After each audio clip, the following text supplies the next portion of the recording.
All right, let's take a look at video channel overlays inside of vMix. Such a powerful feature inside of vMix to have 4 channels of overlays. So we've got 1 channel, 2 channel, 3 channels, 4 channels of overlays. And we've talked about how these overlays are how they work, and kind of using them as opposed to multi-views. You've got these little quick buttons to get rid of channels, add them and overlay them. But let's take a closer look at overlays and how they are used in vMix so that you could really use them to their maximum capability. So as you know, there's 4 channels of overlays, plus there is 2 stinger channels. And we're going to talk about stingers in an upcoming video. Again, everything's kind of building one after the next. But let's just look at the 4 channels right now. So as you know, there are 4 channels for every input. So if we zoom into an input here, we see these 4 little buttons here that we can click, right? And those select which channel that we're going to, which channel you're sending that input to. Once you've done that, in here, you can actually recall the latest channel that was used by toggling that button. So if I put the PTZ Optics logo on channel 4 up there and I turn it off, and then I put this as channel 4, basically now channel 4 will recall whatever the latest thing was on channel 4. So these are these little hotkeys that you can use to toggle on and off channels. It's very handy to have these in the middle here, but also on every single input. Now in the overlays area, and you can see that button there in the bottom right, the overlay button, this opens up all the options that we have for customizing what the overlays actually do. So for example, let's say overlay 1, it's set to do a fade right now. But instead of a fade, we'd like it to do a cube zoom. And that's all I'm going to change here just to show what this does. So we changed it from a fade to a cube zoom.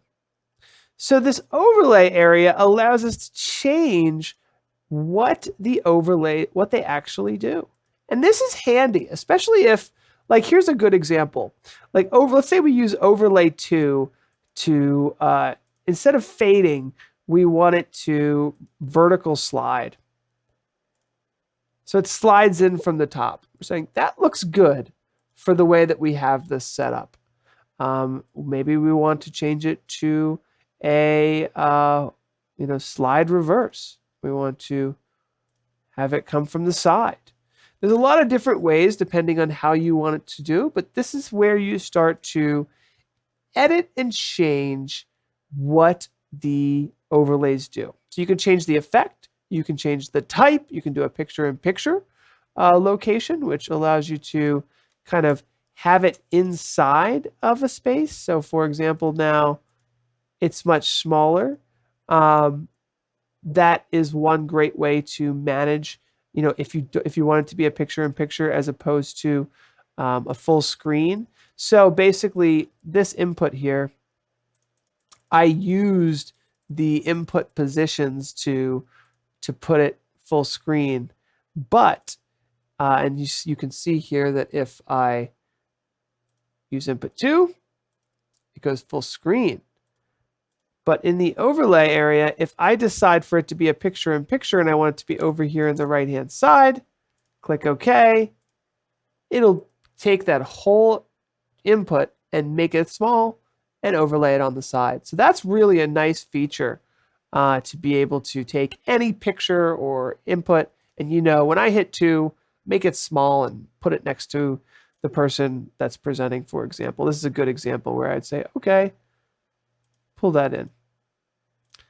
All right, so we're still in overlays here. We're taking a closer look. It can either be full screen or picture-in-picture. We can choose the effect. We can choose the effect duration. So that's how long does it take for that to go through.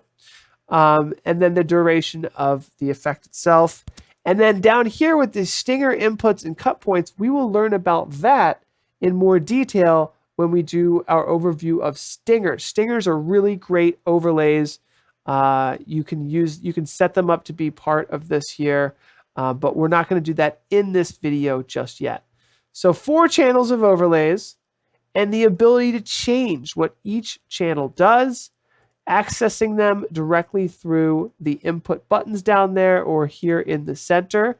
These center buttons do remember the most recent input that was used by them, so you can quickly recall it as you wish.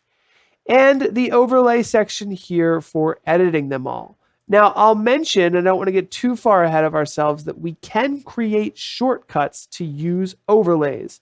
So let's say I just want to hit button 1 on my keyboard to trigger an overlay on input 1. We can actually choose something for that to be. So now when I hit the, I have to restart vMix. I shouldn't have to restart vMix to do that. Nope. When I hit the 1 button, it will automatically trigger this. So you can set up triggers to do overlays, and that's a really nice way. But again, we're going to talk about shortcuts in an upcoming video. Again, I don't want to get ahead of myself. So that is how to use overlay channels inside of vMix. And you've pretty much seen all of the details on how overlays work.